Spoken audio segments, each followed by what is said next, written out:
Right, I was going to wait until tomorrow to record my thoughts on how this Nations League campaign has gone and the things that we can improve on before the World Cup.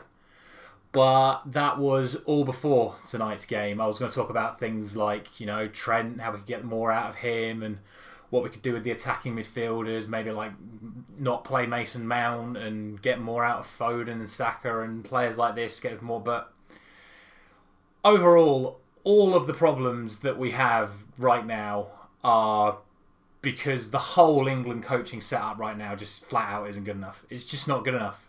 And it was going to be the underlying theme of the entire video. And after what's happened tonight, none of the rest of what I would have put in that video matters because they've been put on show for everyone to see. And what kind of sums it up for me is if you just look at this picture right here, you've got Gareth Southgate and his assistant, who something Holland, I can't even remember his name, Steve Holland, I think, just after they've gone 3-0 down, and they're not on the side of the pitch trying to make things better, trying to organise the team, try and get some morale up for the last 10 minutes. They're sat there looking at the monitor with their heads in their hands, contemplating, thinking about what went wrong because they don't know what went wrong. And that is the whole problem with these two and the whole rest of the coaching staff. They don't know how to organise this England team. And you can say what you want about, they've got us to 2 semi-finals and a final. But again, look at who we've played against to get there. We've not had a significant test in any of these runs to major semi-finals and finals. And every time we've come up against a major test, we've then fumbled. It's just, it's not good enough. They have no idea how to get the best out of their players. They have no idea how to organise the team the right way. When it's not going well, they just make the same like-for-like changes over and over and over again. It's the same players just on a rotation, asked to do the same job. And when it's not working, they don't know how to change it. I'll put up the slide that I was going to show tomorrow with all the substitutions. I mean, these are all the games that have sort of gone wrong when it counts, as far as I'm concerned. So we've got the group game at the World Cup, the Croatia semi-final, the third place playoff, the Nations League semi-final, the Euros final, and then the 4 Nations League games this week. And these are all the substitutions that have been made by this coaching staff at the points in the game. And they're just all like-for-like changes. I mean, only up until after it's too late does he make a significant change. Belgium, 59th minute they score, Trent for Welbeck 79th. 2-1 down to Croatia, then it's Walker for Vardy after 3 like-for-like changes. Nations League semi-final, only after we go 2-1 down does he make the slight attacking change of going Rice for Ali. Euros final, doesn't make any changes until after Italy have already equalised, when we were getting absolutely pummeled until that point. What does he then do? Like-for-like, like-for-like, like-for-like, and then Sancho and Rashford in the 120th minute when you had the option to bring them on so much earlier just to take a penalty that they both missed. Then you again look at this week. Like-for-like changes until Hungary score, and then Cody for Phillips, not an attacker.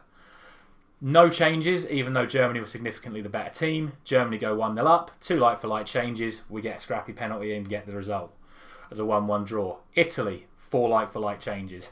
Hungary tonight, like-for-like change, like-for-like change. Hungary go 1-0, 2-0 up, then he suddenly takes Bellingham off for Foden, then we go 3-0 down, then we get a man sent off, then we go 4-0 down, and then rather than having one last throw of the dice to summon up some little bit of pride, he takes off Saka and puts on Maguire to go damage limitation against Hungary because we're being beaten 4-0 at home.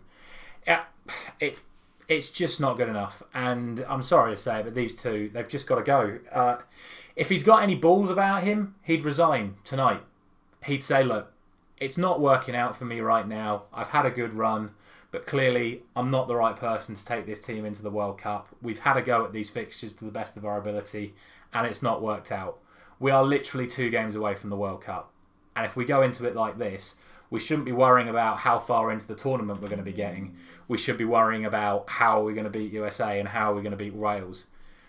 We still should beat Iran playing like this, But you come up against the Americans and the Welsh right now playing like this, you'll get similar scorelines. We will not even get out of the group. And then an entire generation of talent will be wasted. And people can say, they're still young, they'll be available in 2026 with a new manager ready to go. But you look at the squad we had 4 years ago, the likes of Jesse Lingard, Dele Alli, Marcus Rashford, etc. Players that, Eric Dyer, like players that were going to be at the peak of their powers going into this tournament that are now no longer even in the squad because they've fallen away. We don't know if these players are going to continue at the level they are. You'd expect them to, but you would have expected Dele Alli to, and he hasn't. So the problem is, right here, right now, the change needs to be made right here, right now. In my opinion, he should not be England manager tomorrow morning, whether that's resigning tonight, getting sacked tonight, or getting sacked tomorrow. You have got a prime candidate for the job in Graham Potter at Brighton. I believe he is gettable. I believe if you offered him the job, he would want it. And I think you can get him out of Brighton. They've let Yves Bissouma go today for 25 million. That's arguably their best player. So if they're happy to let their best player go, they might not be happy to let their manager go, but I'm pretty sure their manager's not going to be very happy that they've just let their best player go and would love the opportunity to manage his country. It needs to be done tomorrow, because if we get to September, we'll get beat by Italy and Germany again. We'll be relegated to League B of the Nations League. And then we'll be going into the World Cup off of the worst run of form we've had for over 20 years.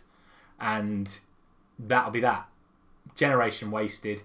Maybe we still pull off getting out of the group, but play like that, you won't beat Senegal or Netherlands in the next round, and you certainly won't get anywhere near beating Argentina in the quarterfinals, because looking at the fixture list, Argentina do make the quarterfinals as the winner of their group to come through against the winner of our group. But hey, we might not even win our group, so then we'll come up against the group winners of the Netherlands-Senegal group, and then we'll just lose to them that way as well. So it's not going to happen. They need to be gone today or tomorrow. And if they're not, then as far as I'm concerned, the FA is just flat out admitting that we are not going to do anything at this World Cup. And again, it would be a complete sacrifice of an entire generation of brilliant talent that we have available to us. Yeah, I think that's about it, really. If you watch this, let me know what you think. What would you do? Would you have any other alternatives than Graham Potter? Would you still keep on Gareth Southgate for the World Cup? Has he done enough to earn your trust with the previous tournament runs? For me, absolutely not. He needs to be gone tonight. And, well, I'll see you again soon.